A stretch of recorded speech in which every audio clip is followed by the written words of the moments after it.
Nehemiah chapter 5. And there was a great outcry of the people and their wives against the Jewish brethren. For there were those who said, "We, our sons and our daughters, are many. Therefore, let us get grain, that we may eat and live." There were also some who said, "We have mortgaged our lands and vineyards and houses, that we might buy grain because of the famine." There were also those who said, "We have borrowed money for the king's tax on our hands and vineyards. Yet now our flesh is as the flesh of our brethren, our children as their children, and indeed we are forcing our sons and our daughters to be slaves, and some of our daughters have been brought into slavery.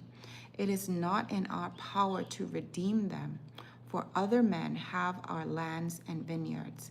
And I became very angry when I heard their outcry and these words.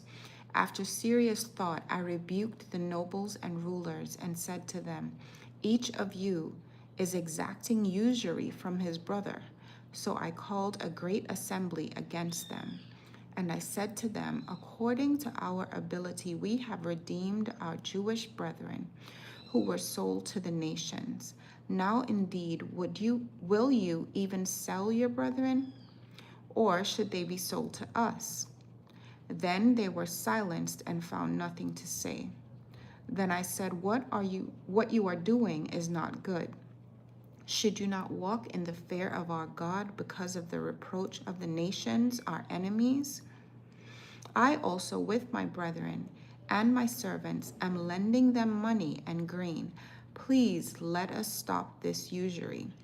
Restore now to them, even this day, their lands, their vineyards, their olive groves, and their houses, also 100th of the money and the grain, the new wine and the oil that you have charged them." So they said, "We will restore it and will require nothing from them. We will do as you say." Then I called the priests and required an oath from them that they would do according to this promise. Then I shook out the fold of my garment and said, "So may God shake out each man from his house and from his property who does not perform this promise. Even thus may he be shaken out and be emptied." And all the assembly said, "Amen," and praised the Lord.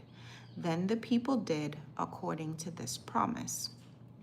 Moreover, from the time that I was appointed to be their governor in the land of Judah, from the 20th year until the 32nd year of King Artaxerxes, 12 years, neither I nor my brothers ate the governor's provisions, but the former governors who were before me laid burdens on the people and took from them bread and wine, besides 40 shekels of silver.